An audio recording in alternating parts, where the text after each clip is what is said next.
second subject is COVID-19, which is an awfully serious subject, so let's try to be serious about it. We have had more than 7 million cases of coronavirus in the United States, and more than 200,000 people have died. Even after we produce a vaccine, experts say that it could be months or even years before we come back to anything approaching normal. My question for both of you is, based on what you have said and done so far and what you have said you would do starting in 2021, why should the American people trust you more than your opponent to deal with this public health crisis going forward? In this case, the question goes to you first, sir. 2 minutes uninterrupted. Good luck. 200,000 dead. As you said, over 7 million infected in the United States. We, in fact, have 5%, 4% of the world's population, 20% of the deaths. 40,000 people a day are contracting COVID. In addition to that, about between 750 and 1,000 people a day are dying. When he was presented with that number, he said, it is what it is. Well, it is what it is because you are who you are. That's why it is. The president has no plan. He hasn't laid out anything. He knew all the way back in February how serious this crisis was. He knew it was a deadly disease. What did he do? He's on tape as acknowledging he knew it. He said he didn't tell us or give people a warning of it because he didn't want to panic the American people. You don't panic. He panicked. In addition to that, what did he do? He went in and we were insisting that the Chinese, the people we had on the ground in China should be able to go to Wuhan and determine for themselves how dangerous this was.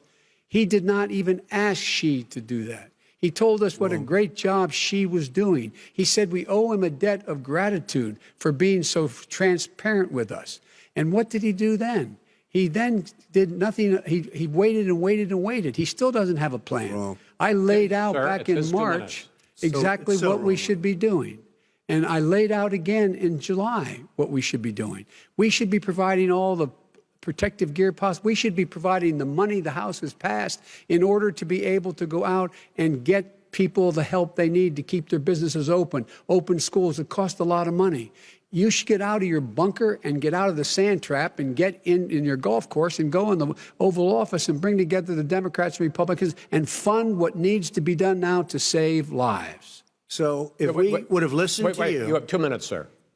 If we would have listened to you, the country would have been left wide open. Millions of people would have died, not 200,000, and one person is too much. It's China's fault. It should have never happened. They stopped it from going in, but it was China's fault. And by the way, when you talk about numbers, you don't know how many people died in China. You don't know how many people died in Russia. You don't know how many people died in India. They don't exactly give you a straight count, just so you understand.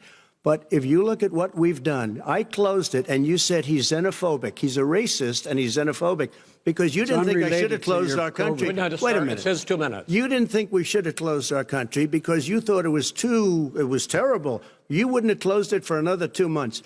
By my doing it early, in fact, Dr. Fauci said, President Trump saved thousands of lives. Many of you Democrat governors said, President Trump did a phenomenal job. We worked with the governor. Oh, really? Go take a look.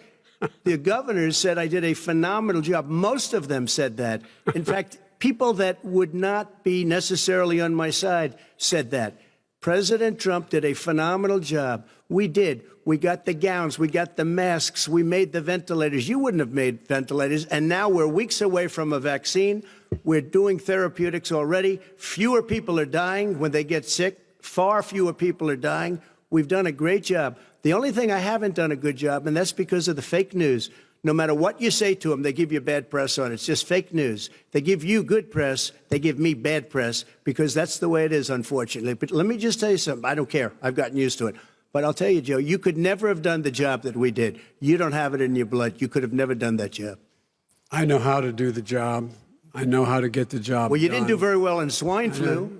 H1N1, you were a disaster. Your own chief of staff said you were a disaster. 14,000 people died, not 200,000. There was no economic recession. Sir, you made a there was no recession. You made a point. Let him answer. And there was no one. We didn't shut down the economy. This is his economy he's shut down. The reason it's shut down is because, look, you folks at home, how many of you got up this morning and had an empty chair at the kitchen table because someone died of COVID? How many of you were in a situation where you lost your mom or dad and you couldn't even speak to them? You had a nurse holding a phone up so you could, in fact, say goodbye. You would have lost far How more many people. Far more people. And, you would have been and by the way, months late. your own, You were his own CDC director says we could lose as many as another 200,000 people between now and the end of the year. And he held up, he said, if we just wear a mask, we can save half those numbers. Just a mask.